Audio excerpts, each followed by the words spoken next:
नमस्कार। खबरों की शुरुआत करते हैं क्योंकि आप देख रहे हैं जानिए राजकाज की बातें। कांग्रेस को आखिर क्यों देनी पड़ी सफाई। श्रीनगर में आज कांग्रेस की भारत जोड़ो यात्रा का समापन हुआ। राहुल ने पार्टी मुख्यालय में झंडा फहराने के बाद शेर कश्मीर स्टेडियम में किया समापन। हालांकि कांग्रेस ने अपनी यात्रा को सफल बनाने में लगा दी अपनी पूरी ताकत और कुछ हद तक कांग्रेस इसमें हो गई है सफल भी। लेकिन कांग्रेस इस यात्रा में लोगों के साथ साथ जोड़ना चाहती थी, विपक्षियों को भी।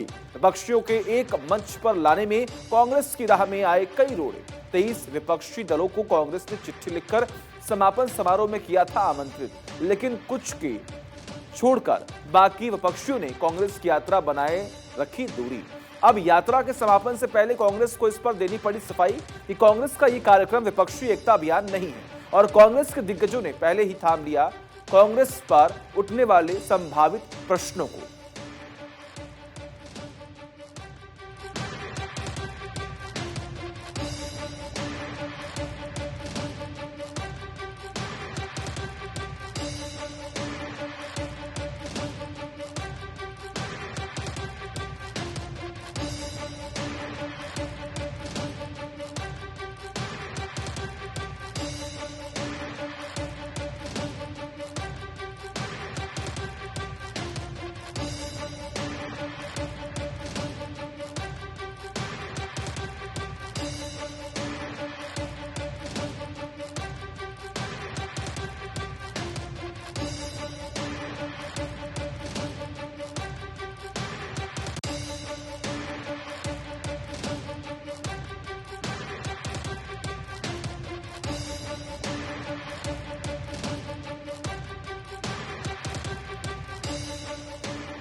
और देखिए, बिहार में फूल वाली पार्टी में नेताओं में भिड़ंत हो गया। बात है पार्टी के एक इलेक्टेड तो दूसरे सिलेक्टेड नेता की।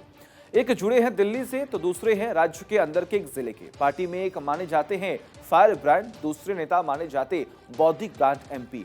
एयरपोर्ट लाउंज में आमना सामना और हो गए शब्दों में गुत्थम गुत्था। दरअसल ये सारा घटनाक्रम हुआ हाथ वाली पार्टी प्रमुख के सामने। हालांकि घटना है सप्ताह भर पुरानी, लेकिन दोनों के बीच भिड़ंत हुई थी सार्वजनिक। हाथ वाली पार्टी के हाल ही में राज्य प्रमुख बने नेताजी ने किया था बीच बचाव। एक के पास है बड़ा विभाग तो दूसरे के पास पार्टी संगठन की बात रखने का जिम्मा। दोनों दिल्ली जाने के इंतजार में बैठे थे। एयरपोर्ट के वीआईपी लाउंज में बड़े विभाग से जुड़े माननीय अपने राज्यसभा सांसद महोदय पर उखड़े हुए थे।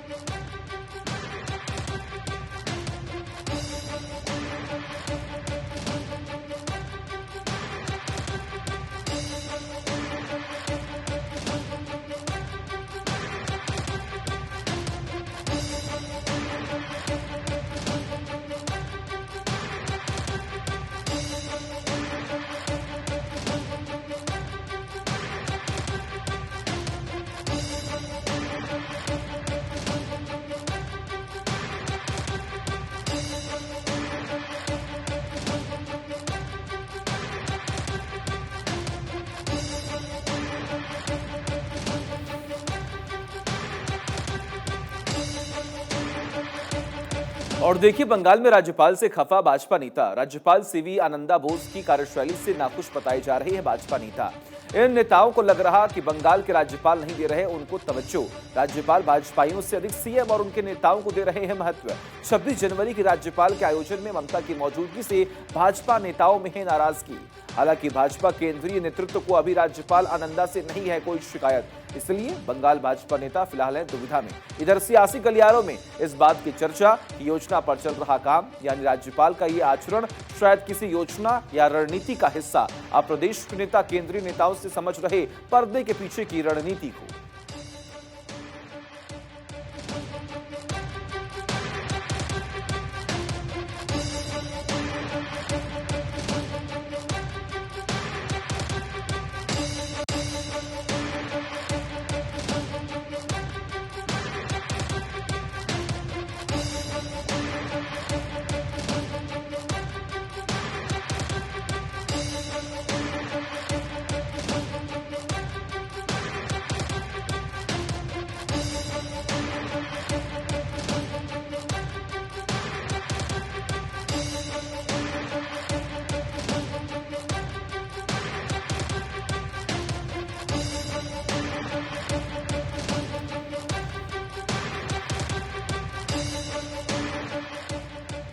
आगे बढ़ते हैं। कर्नाटक में एकजुटता से ही नैया पार। कर्नाटक में दोनों प्रमुख पार्टियां अपने लिए इसे मान रही हैं एक अवसर। इस पर भाजपा और कांग्रेस के नेताओं की एक जैसी है विचारधारा, यानी पार्टी के सारे नेता अगर एकजुट होकर लड़े तो जीत होगी पक्की। इसलिए दोनों दलों के नेतृत्व अपनी अपनी पार्टी नेताओं को बांध रहे एक सूत्र में। इन दिनों कर्नाटक में दोनों दलों ने दिख रही इसकी बानगी भी। भाजपा नेतृत्व इसी दिशा में प्रदेश के दिग्गज नेताओं को कर रहा एकजुट।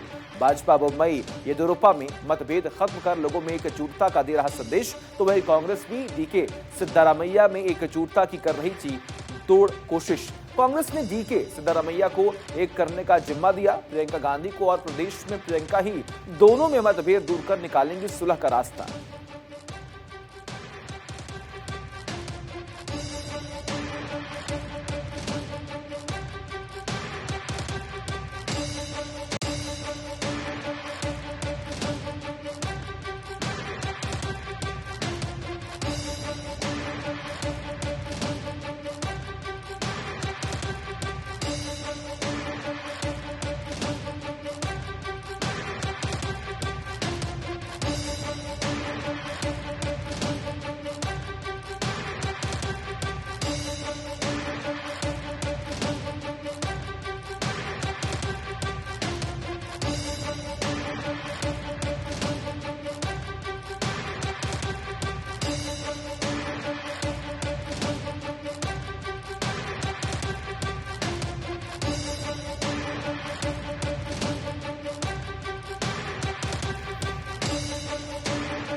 और वही कोड वर्ड से मध्य प्रदेश में रिश्वत का खेल। लोकायुक्त और ईओडब्ल्यू की कार्रवाई से परेशान अधिकारी।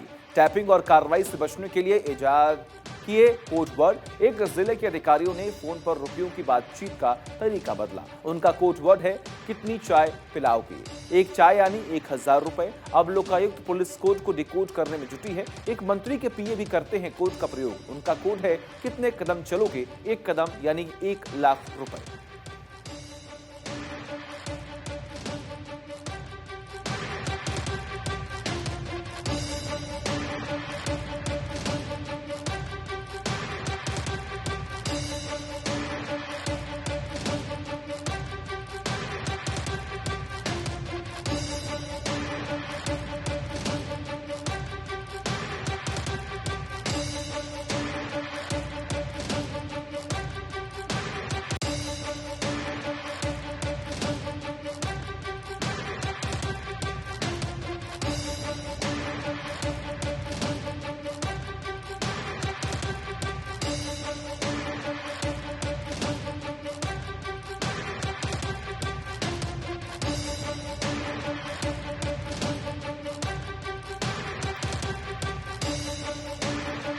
डीएमओ पर भारी जीएम डीआरएम का शौक। रेल मंत्री जी की चेतावनी का भी कोई असर नहीं। एसईसीआर के अधिकारियों पर जीएम परिवार संग मैच देखने सैलून लेकर पहुंचे थे रायपुर। इधर बिलासपुर डीआरएम पिकनिक मनाने गए मैन पार्ट। रेलवे मंत्री अश्विनी वैष्णव ने पिछले दिनों दी थी रेल अधिकारियों को चेतावनी। सैलून का दुरुपयोग न करने की दी थी अफसरों को चेतावनी, लेकिन रेल मंत्री की चेतावनी का कोई असर नहीं दिखा एसईसीआर के अधिकारियों पर। हालांकि रेलवे में ऐसे आदेश माने जाते हैं केवल फौरी, क्योंकि रेल मंत्रालय सैलून का दुरुपयोग करने वाले अफसरों पर नहीं करता कार्रवाई। मंत्रालय से आए सीआरएस के साथ डीआरएम ने झलवारा न्यू कटनी का किया विंडो ट्रेलिंग निरीक्षण। इसके बाद डीआरएम चेकिंग के बहाने पहुंचे मैन पार्ट। फिलहाल अंबिकापुर में खड़ा है उनका सैलून। इससे पहले आरपीएफ आईजी तत्कालीन सीनियर डीसीएस परिवार के संग गए थे यहां पिकनिक मनाने।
और वही कुशवाहा की बगावत पर नीतीश का मास्टर स्ट्रोक हो गया फेल।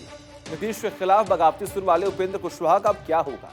नेतृत्व को कुशवाहा ने दिखाया आईना, तब भी खामोश है नीतीश कुमार। क्या वजह है कि नीतीश अभी तक कुशवाहा के खिलाफ नहीं ले रहे कोई भी एक्शन? क्या नीतीश 2017 को दोहराएंगे? तब नीतीश ने शरद यादव के खिलाफ लिया था एक्शन। फिलहाल कुशवाहा हैं जदयू संसदीय बोर्ड के अध्यक्ष और उन्हें हटाने के लिए बुलानी पड़ सकती है राष्ट्रीय कार्यकारिणी।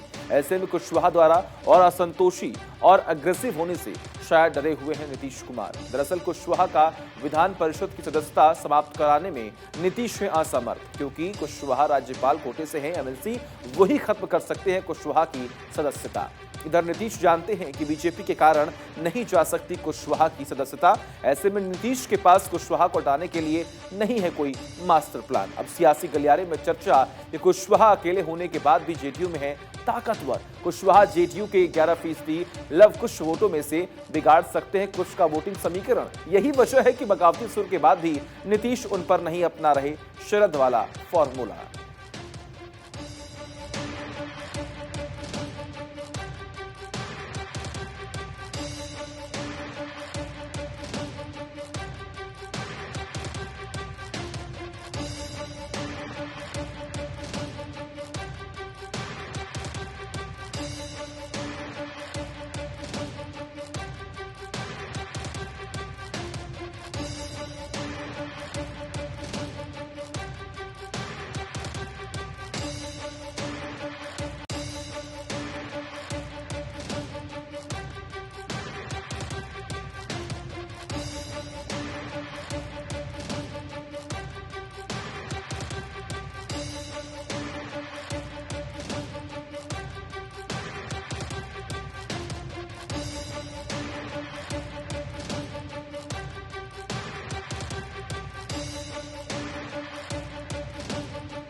और वही देखिए, रामचरितमानस को लेकर विवादों में सपा। पार्टी के मुखिया अखिलेश ने घोषित की राष्ट्रीय कार्यकारिणी। इस बार परंपरा से इतर सपा में बनाए गए राष्ट्रीय महासचिव।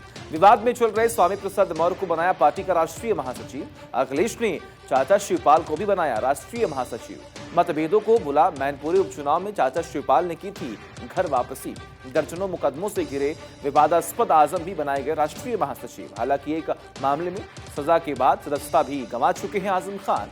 विधानसभा चुनावों से पहले दल बदल कर बीएसपी से सपा में आए लालजी वर्मा, रामअचल राजभर और इंद्रजीत सरोज को भी सपा में नवाजा गया राष्ट्रीय महासचिव।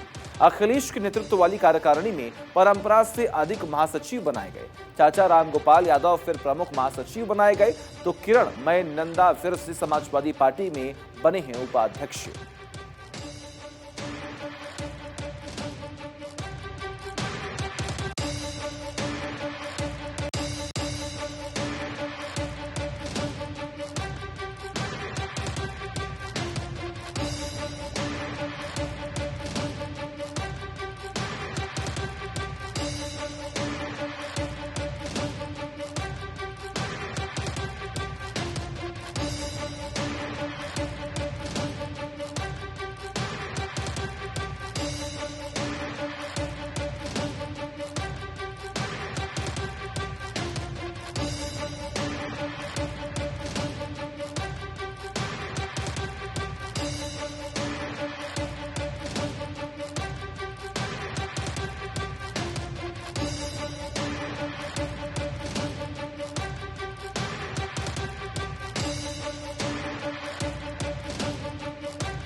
और वही त्रिपुरा में सीपीएम भाजपा की राह पर। क्या त्रिपुरा में सीपीएम ने अपनाया भाजपा का गुजरात मॉडल? 60 विधानसभा सीटों में से 46 सीटों पर सीपीएम खुद लड़ेगी चुनाव। वही सीपीएम ने कांग्रेस के लिए छोड़ी 14 विधानसभा सीटें। गुजरात मॉडल की तर्ज पर सीपीएम ने एक को छोड़ सभी विधायकों के काटे टिकट। पिछली बार जीते मानिक सरकार सहित 15 विधायकों को इस बार बैठाया गुजरात। विधानसभा चुनावों में भाजपा का मॉडल तो हो गया सफल, लेकिन क्या त्रिपुरा में सीपीएम सफल होगी अपने इस प्रयास में, इस पर अभी संशय। हालांकि राजनीति के जानकारों की माने तो मानिक के चेहरे पर सीपीएम को होता चुनावी लाभ, लेकिन मानिक का टिकट कटने से पार्टी हुई कमजोर। बाकी नतीजे बताएंगे 2 मार्च को।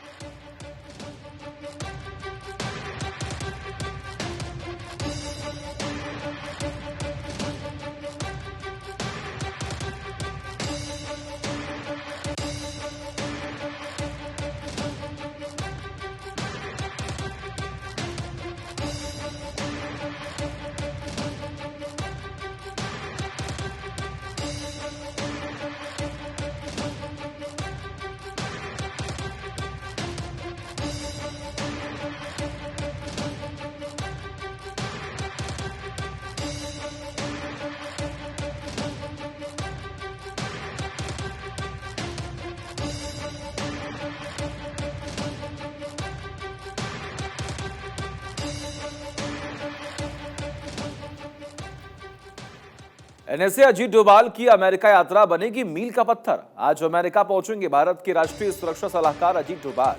डोभाल अमेरिकी सुरक्षा सलाहकार सुलीवन समेत से करेंगे मुलाकात। भारत अमेरिका के बीच होना है परमाणु समझौता। समझौते के बाद यह वार्ता दोनों देशों के बीच साबित होगी मील का पत्थर। बैठक में दोनों देशों के एनएसए के बीच उभरती प्रौद्योगिकियों यानी कि आईसीईटी पर होगी चर्चा।